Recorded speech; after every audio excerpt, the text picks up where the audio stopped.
ಇವತ್ತೊಂದು ಒಳ್ಳೆ ರೆಸಿಪಿ ಮಾಡಬೇಕು ಅಂತ ಹೇಳಿ ನಾನು ನಿಮ್ಮ ಮುಂದೆ ಬಂದಿದ್ದೀನಿ. ಇವತ್ತು ರೆಸಿಪಿ ಮಾಡಬೇಕು ಅಂತ ಡಿಸೈಡ್ ಮಾಡಿದ್ದೀನಿ, ರೆಸಿಪಿನೇ ಮಾಡ್ತೀನಿ.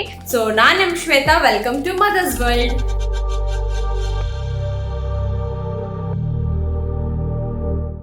ನಾನು ಹಿಂದಿನ ವಿಡಿಯೋದಲ್ಲಿ ನಿಮಗೆ ಮರ ಹತ್ತೋದು ಅಂದರೆ ಹೇಳಿದ್ರೆ ತೆಂಗಿನ ಮರ ಹತ್ತೋದನ್ನು ನಿಮಗೆ ತೋರಿಸಿದ್ದೆ, ಸರ್ಕಸ್ ಎಲ್ಲ ಮಾಡೋದು ತೋರಿಸಿದ್ದೆ.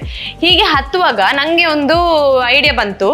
ಈ ಎಳ್ನೀರು ಮತ್ತು ಅದರ ಬಾವೆ ಎಲ್ಲ ಯೂಸ್ ಮಾಡಿ ಒಂದು ಪುಡ್ಡಿಂಗ್ ಮಾಡ್ತಾರೆ.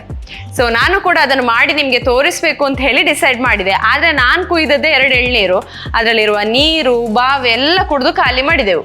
ನೀವು ನನಗೆ ಕೇಳ್ಬೋದು, ಮರ ಅಲ್ಲೇ ಹತ್ರದಲ್ಲಿದೆ ಅಲ್ಲ, ಮನೆ ಹತ್ರ ಕುಯ್ದು ಮಾಡ್ಬೋದಲ್ಲ ಅಂತ ಹೇಳಿ. ನಾನು ಇಡೀ ದಿನ ಹೀಗೆ ಮರಕ್ಕೆ ನೇತಾಕೊಂಡಿದ್ರೆ ನೋಡೋರು ನಮ್ಮ ಅಕ್ಕಪಕ್ಕದವರೆಲ್ಲ ನೆನೆಸ್ಬೋದು, ಇವಳು ಮರ ಹತ್ತೋದ್ರಲ್ಲಿ PhD ಮಾಡಿದಾಳೆ ಅಂತ ಎಣಿಸಿ ಮತ್ತೆ ಅವರ ಮನೆದು ಎಳ್ನೀರು ಇಳಿಸ್ಲಿಕ್ಕೆ ನನ್ನನ್ನೇ ಕರಿಬೋದು. ಅದಕ್ಕೆ ನಾನು ಈ ಮರ ಹತ್ತುವ ಸರ್ಕಸ್ಸನ್ನು ಮತ್ತಿನ್ನೊಮ್ಮೆ ಇನ್ನೊಂದು ವಾರ ಬಿಟ್ಟು ಮಾಡ್ತೇನೆ.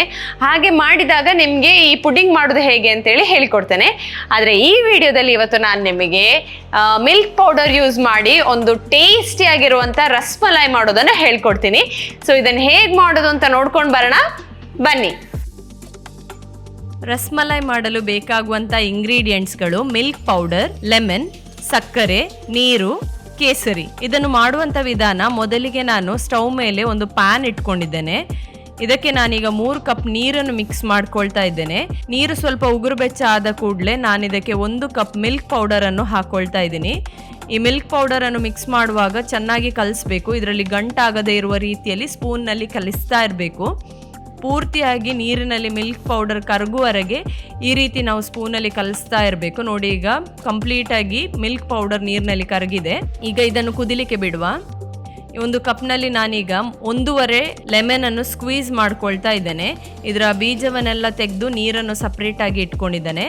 ಇದು ಈಗ ಹಾಲನ್ನು ಒಡಿಲಿಕ್ಕೆ ಯೂಸ್ ಮಾಡ್ತಾ ಇದ್ದೇನೆ ನಾನು. ನೋಡಿ, ಈಗ ಹಾಲು ಈ ರೀತಿಯಾಗಿ ಕುದಿಯುವ ಟೈಮ್ನಲ್ಲಿ ನಾನು ಸ್ವಲ್ಪವಾಗಿ ಲೆಮನ್ ಜ್ಯೂಸನ್ನು ಈ ಹಾಲಿಗೆ ಮಿಕ್ಸ್ ಮಾಡ್ಕೊಳ್ತಾ ಇದ್ದೇನೆ. ಒಮ್ಮೆಲೆ ಹಾಕಬೇಡಿ, ಇದು ಸ್ವಲ್ಪವಾಗಿ ಹಾಕ್ಕೊಳ್ಳಿ ಇದನ್ನು. ಈಗ ನೋಡಿ, ಹಾಲು ಆಲ್ಮೋಸ್ಟ್ ಒಡಿತಾ ಉಂಟು.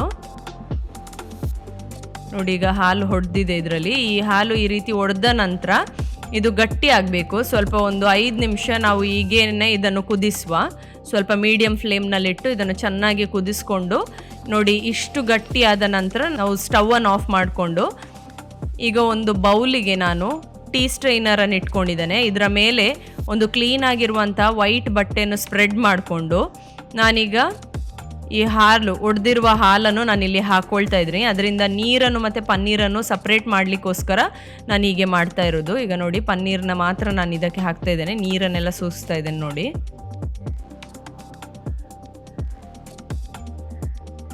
ಈಗ ಕಂಪ್ಲೀಟಾಗಿ ನೀರನ್ನು ಸೋಸಿ ಇಟ್ಟಿದ್ದೇನೆ. ಈಗ ಇದರಲ್ಲಿ ಹುಳಿ ಟೇಸ್ಟ್ ಇರ್ತದೆ ಅಂತೇಳಿದರೆ ನಾವು ಲಿಂಬೆ ರಸವನ್ನು ಮಿಕ್ಸ್ ಮಾಡಿರೋದ್ರಿಂದ ಹುಳಿ ಟೇಸ್ಟ್ ಇರ್ತದೆ. ಸೊ ಇದಕ್ಕೋಸ್ಕರ ನಾವೀಗ ಸ್ವಲ್ಪ ಕೋಲ್ಡ್ ವಾಟರ್ನಲ್ಲಿ ಅಂದರೆ ತಣ್ಣೀರಿನಲ್ಲಿ ಈ ಪನ್ನೀರ್ನನ್ನು ಚೆನ್ನಾಗಿ ತೊಳ್ಕೊಳ್ಬೇಕು. ಆಗ ಅದರಲ್ಲಿರುವಂಥ ಹುಳಿ ಟೇಸ್ಟ್ ಎಲ್ಲ ಹೋಗ್ತದೆ. ಈ ಥರ ಒಂದು 2ರಿಂದ 3 ಸಾರಿ ಚೆನ್ನಾಗಿ ಕೋಲ್ಡ್ ವಾಟರ್ನಲ್ಲಿ ತೊಳ್ಕೊಳ್ಳಿ. ನಂತರ ಇದರಲ್ಲಿ ಇರುವಂಥ ಎಕ್ಸಸ್ ವಾಟರ್ ಎಲ್ಲವನ್ನು ಸರಿಯಾಗಿ ಸ್ಕ್ವೀಸ್ ಮಾಡಿಬಿಟ್ಟು ಇದನ್ನು ಒಂದು ಗಂಟು ಕಟ್ಟುವ. ನೋಡಿ, ಈ ರೀತಿಯಾಗಿ ಸ್ಕ್ವೀಸ್ ಮಾಡ್ಕೊಳ್ಳಿ.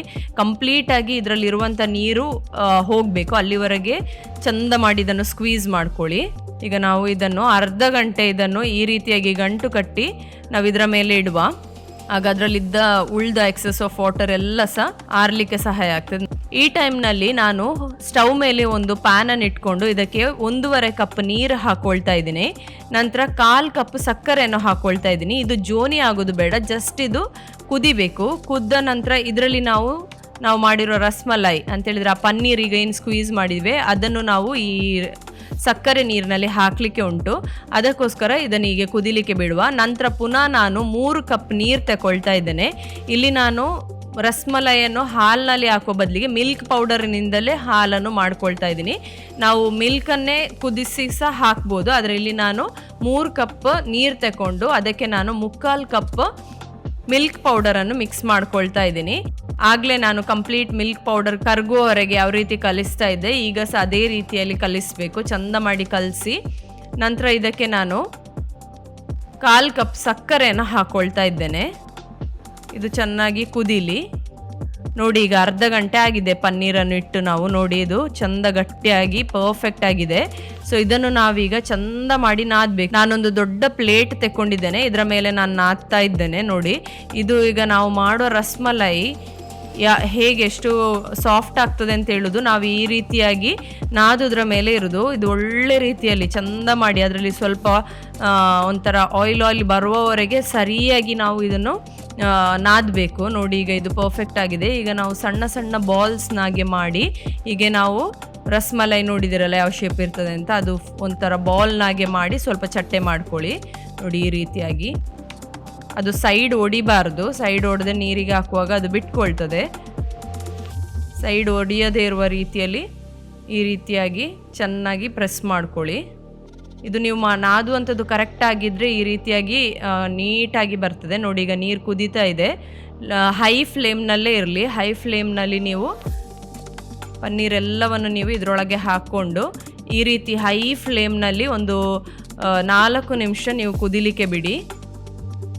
ಈ ರೀತಿ ಹೈ ಫ್ಲೇಮ್ನಲ್ಲಿ ಚೆನ್ನಾಗಿ ಬಾಯ್ಲ್ ಆದ ನಂತರ ನಾವು ನೋಡಿ ಇಷ್ಟು ಕುದೀತಾ ಇರುವಾಗ ಈಗ 4 ನಿಮಿಷ ಆಗಿದೆ.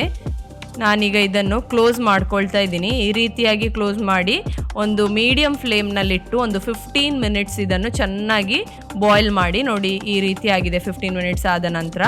ಈಗ ನಾನು ಇದರಲ್ಲಿ ಎಕ್ಸಸ್ ಇರುವಂಥ ಶುಗರ್ ಸಿರಪ್ಪನ್ನೆಲ್ಲ ತೆಗೆದು ಸ್ಕ್ವೀಸ್ ಮಾಡಿ ನಾನೀಗ ಇದನ್ನು ಒಂದು ಸಪ್ರೇಟಾಗಿ ಒಂದು ಬೌಲ್ನಲ್ಲಿ ಇಟ್ಕೊಳ್ತಾ ಇದ್ದೇನೆ ಎಲ್ಲ ಪನ್ನೀರನ್ನು. ಈ ರೀತಿಯಾಗಿ ಸ್ಕ್ವೀಸ್ ಮಾಡೋದ್ರಿಂದ ನಾವು ಹಾಕುವ ಹಾಲು ಇದು ಚೆನ್ನಾಗಿ ಹೀರ್ಕೊಳ್ತದೆ, ಮಲ ಎಲ್ಲ ಚೆಂದ ಆಗ್ತದೆ.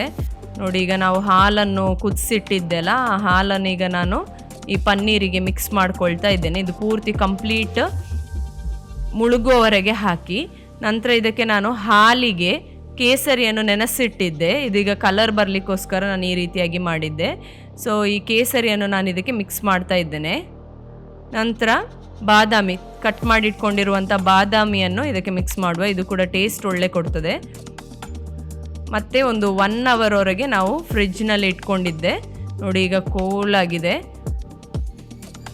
ಸರ್ವ್ ಮಾಡುವಾಗ ಕೂಲಾಗಿದ್ದರೆ ಚೆನ್ನಾಗಿರ್ತದೆ. ಸೊ ಫ್ರಿಜ್ನಲ್ಲಿ 1 ಅವರ್ ಇಟ್ಕೊಳ್ಳಿ. ಈಗ ಕಂಪ್ಲೀಟಾಗಿ ಆಗಿದೆ.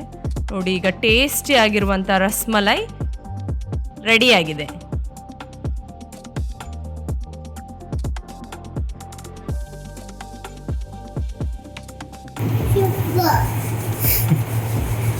ನೋಡಿದ್ರಲ್ಲ, ಮಿಲ್ಕ್ ಪೌಡರ್ ಇಂದ ರಸ್ಮಲೈ ಮಾಡೋದು ಎಷ್ಟು ಈಸಿ ಅಂತೇಳಿ. ತಿನ್ಲಿಕ್ಕೆ ಎಷ್ಟು ಟೇಸ್ಟಿ ಆಗಿರುತ್ತೆ ಅಂದರೆ ಖಂಡಿತವಾಗ್ಲೂ ಮನೆಯಲ್ಲಿ ನೀವು ಇದನ್ನು ಟ್ರೈ ಮಾಡಲೇಬೇಕು. ಟ್ರೈ ಮಾಡಿದ ನಂತರ ಇದು ಹೇಗೆ ಬಂತು, ಎಷ್ಟು ಸಾಫ್ಟ್ ಆಗಿತ್ತು, ಎಷ್ಟು ಟೇಸ್ಟಿ ಆಗಿತ್ತು ಅಂತೇಳಿ ನನಗೆ ಕಾಮೆಂಟ್ ಮಾಡಿ ಹೇಳಿ. ಈ ವಿಡಿಯೋ ನಿಮಗೆ ಇಷ್ಟ ಆಗಿದ್ರೆ ಲೈಕ್ ಮಾಡಿ, ಶೇರ್ ಮಾಡಿ. ಇನ್ನೂ ಕೂಡ ಚಾನಲನ್ನು ಸಬ್ಸ್ಕ್ರೈಬ್ ಮಾಡದೆ ನೋಡ್ತಿದ್ರೆ ಈ ಕೂಡಲೇ ಸಬ್ಸ್ಕ್ರೈಬ್ ಮಾಡಿ. ಸೊ ನನ್ನ ಮುಂದಿನ ವಿಡಿಯೋ ಬರುವವರೆಗೆ ಆಸ್ ಯೂಶುವಲ್ ನನ್ನ ಮಿಸ್ ಮಾಡಿ. Signing off Shweta from mother's world. Bye bye.